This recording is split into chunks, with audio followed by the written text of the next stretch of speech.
अस्सलाम वालेकुम नाज़रीन। हामिद मीर जो आमिर मीर के भाई हैं, जहां हामिद मीर कानून और आइन की बात कर रहे हैं, वहां ही दूसरी तरफ आमिर मीर गैर आइनी गैर कानूनी प्रोपेगेंडे का बाइस बन रहे हैं, बदतमीजी और गालम गलोच कर रहे हैं। जब एंकर ने रावलपिंडी कमिश्नर के मामले पर आमिर मीर से सवाल किया तो वो गुस्से में आ गए और बदतमीजी करने लगे, गालम गलोच करने लगे और शो छोड़कर भाग गए।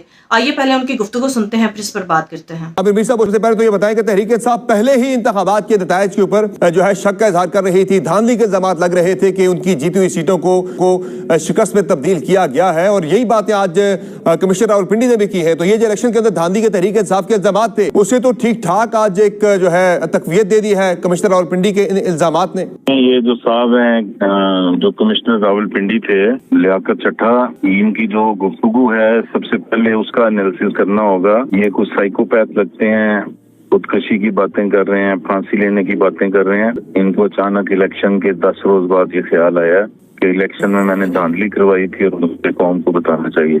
और इस मामले के पीछे कौन है, जाहिर है, साफ नजर आ रहा है जिस तरह की गुफ्तगू है, एजेंडा ड्रिवन। एक तो उनकी पर्सनल जो इसमें इंटरेस्ट था वो आ रहा है, दूसरा इनके कुछ सियासी शख्सियात के साथ ताल्लुकात हैं, मियां असलम इकबाल के साथ। और ये सारी बातें आपको आमिर मीर साहब आज पता चली है कि इनकी ज़हनी हालत भी ठीक नहीं है, ये साइकोपैथ भी हैं, और आप ये करें कि इनके वफादात का टकराव भी है। ये 30 साल सर्विस करके बंदा यहाँ तक पहुंचा है, और ये एक दिन में तो ये ऐसा नहीं हुआ।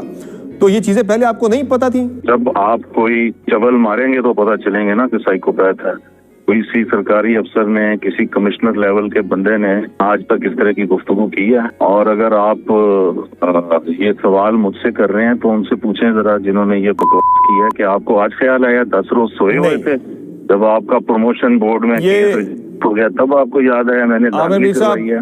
माजरत है, इस तरह के अल्फाज का इस्तेमाल की इजाजत हम आपको नहीं दे सकते। ये एक जिम्मेदार प्लेटफॉर्म है, आपके पास अगर कोई दलील है तो आप उससे बात करें। आप वजीर इत्तलात हैं एक सूबे के, आप पर्सनल क्यों हो रहे हैं? आप तो बिल्कुल पर्सनल ले रहे हैं सारे मामले को, लियाकत अली चट्टा को लेके। और ये जोकरों वाली गुफ्तगू है, आप लोग भी तो इनसे नहीं पूछते कि कमिश्नर का क्या ताल्लुक है धांधली के साथ। कमिश्नर का अकाउंटिंग प्रोसेस से कोई ताल्लुक ही नहीं होता, ये काम तो डीसी करता है। फिर मौसूफ फरमा रहे हैं मैं टप्पे लगवा रहा था और लगाने वाले रो रहे थे। ये किसी जंगल में बैठे थे, किसी सहरा में बैठे थे, जो कोई ना देख रहा है ना सुन रहा है। अभी आपकी कोई तहकीकात नहीं हुई है, अभी आपने कोई मेडिकल चेकअप नहीं किया, पहले ही आपने जो है एक अपनी राय दे दी कि ये बंदा साइकोपैथ है।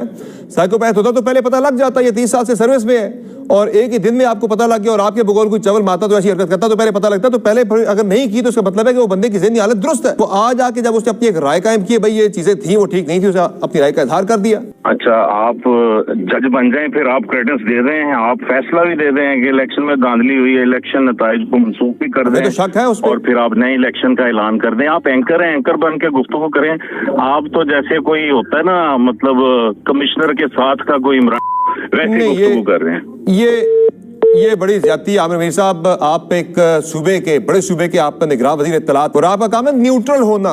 न्यूट्रलिटी आपने मेक श्योर करनी थी इंतखाबात के अंदर, वो आप लगता है कर नहीं सके। और अब जब ये भांडा फूट रहा है तो आप जो है वो इतने ज्यादा पर्सनल हो रहे हैं, और अगर कोई सवाल उठाता आप उसमें भी इल्जामात लगा रहे हैं। This is very unfortunate, this is very sad. और एक जिम्मेदार प्लेटफॉर्म पे हम इस तरह की गुफ्तगू की इजाजत कभी भी किसी को नहीं दे सकते, और आपने जो की है गुफ्तगू, ये बिल्कुल इंतहाई नामुनासिब है।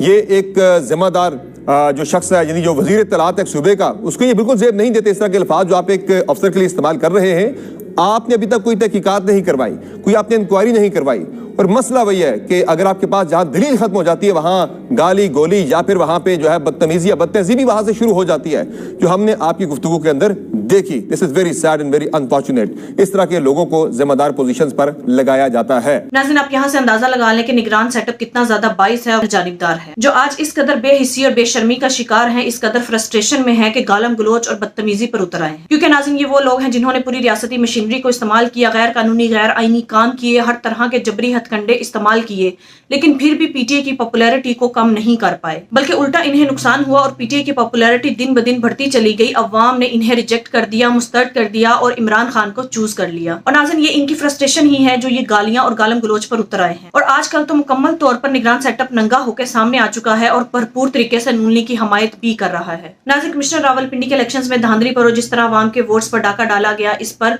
जब आमिर मीर से एंकर ने सवाल किया तो इस पर आमिर मीर गुस्से में आ गए और वो गालम गलोच करने लगे और गालियां देने लगे। इस पर जब एंकर ने कहा कि आपको ये शुबा नहीं देता کہ آپ نیشنل ٹی وی پر بیٹھ کر اس طرح گالیاں دیں، تو اینکر سے بھی بدتمیزی کرنے لگے اور بدتمیزی کرتے ہوئے شو چھوڑ کر فرار ہو گئے۔ کیونکہ ناظرین ان کے پاس کسی بھی سوال کا کوئی جواب نہیں تھا، تو ان کے پاس ایک ہی چارہ تھا کہ وہ اس طرح سے کسی بھی بات کا بہانہ بنا کر گالم گلوچ کر کے بدتمیزی کر کے شو چھوڑ کر بھاگ جائیں۔ ناظرین آپ نے دیکھا ہوگا گزشتہ کچھ دنوں سے نون لیگ بھی صحافیوں کو ٹارگٹ کر کے ان پر الزامات لگانے کی کوشش کر رہی ہے۔ عامر میر کی آج کی بات سے یہ بات واضح ہو چکی ہے کہ صرف نون لیگ کی ہی نہیں بلکہ نگران سیٹ اپ کی بھی یہی پالیسی ہے کہ صحافیوں کو زیادہ سے زیادہ گندا کیا جائے اور یہ پریشر میں آ کر ہمارے خلاف کوئی بھی بات نہ کرے، ہم کسی بھی حد تک گرتے رہیں، کچھ بھی کرتے رہیں، لیکن صحافی ہمارے خلاف بات نہ کر سکے۔ اسی لیے عامر میر نے اینکر سے بدتمیزی کر کے راہ فرار اختیار کر لی۔ ناظرین آپ کے اس بارے میں کیا رائے ہے کامنٹ میں ضرور بتائیے گا۔ اگلی ویڈیو میں ملتے ہیں، تب تک کے لیے اللہ حافظ۔